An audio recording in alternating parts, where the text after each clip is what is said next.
Alright guys, so ngayon ang gagawin natin, gagawa tayo ng bagong. Yung bagong na isasaw-saw sa mangga guys. So yun yung gagawin natin ngayon. So ito, may kalaha tayo dito. So meron siyang oil. So unahin natin itong onion. Yan, isa lang yun guys.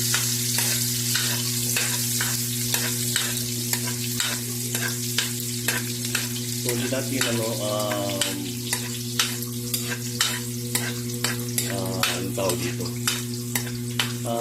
Paano lang, lagay ulit kasi itong ilas.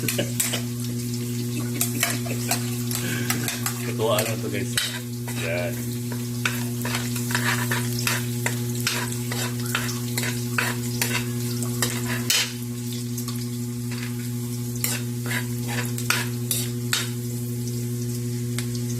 So after that, so ito yung hipo natin guys. Yan. So magkano ba to? 20 pesos. Isang ganito. Mabibili nyo ito sa merkado or sa pharmacy.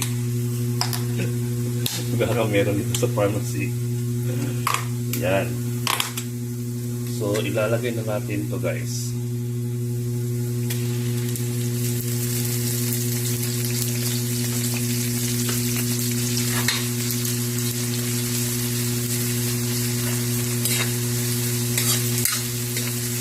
Ang bango na. Dingi-dingi.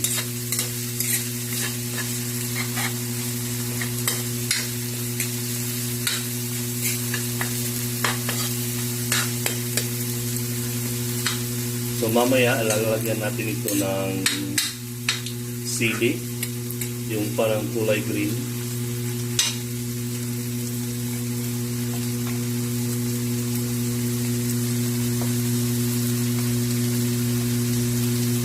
Ito guys, yan, sili, paanghang ng konti. So yan, stir lang, karat-karat lang.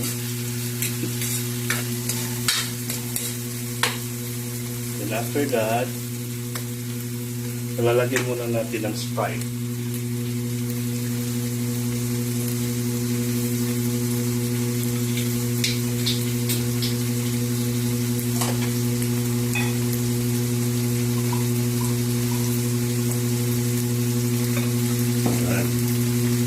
Half cup ng Sprite.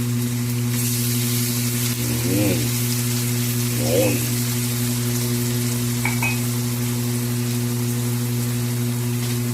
Kung nakikita nyo lang ng luto guys, nag-trip lang. Yan, diba?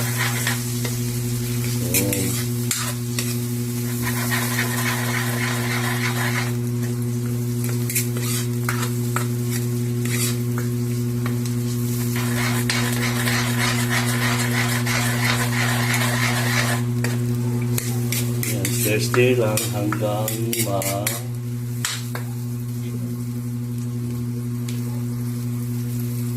tapos ilagay natin itong sili.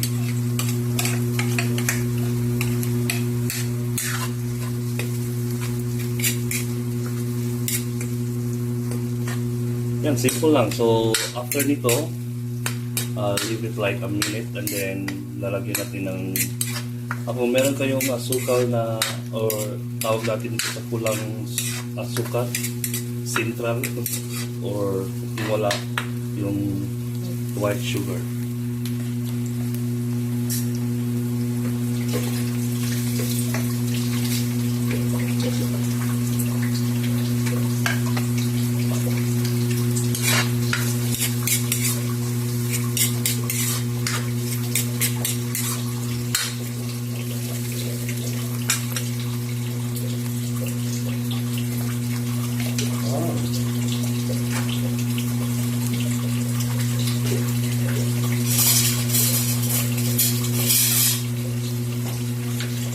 So meron pala tayong center guys. Ito yung kulay red.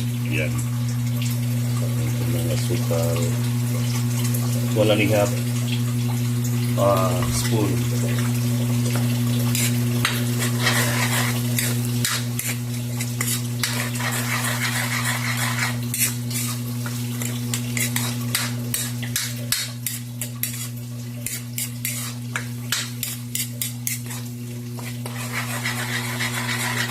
Yan, titikman natin ng konti.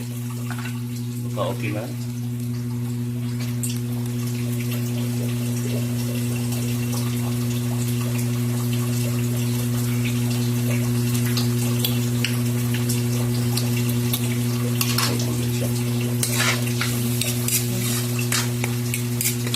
So, 1 more minute. Then tapos na siya.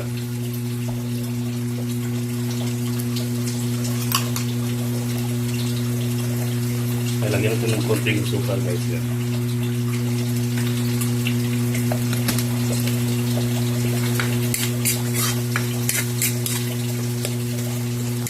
So after nito, nalagyan natin sa isang lagayan. Yung bagoong natin or pinagoongan. Pwede itong kahit isang buwan dito guys, ang tawag dito kung sa Bisaya dito siya mapanos or makuan. Apo ditong sa mangga or kahit kanin lang at saka ito. Okay na. So, yun guys, thank you so much for watching. God bless. Bye.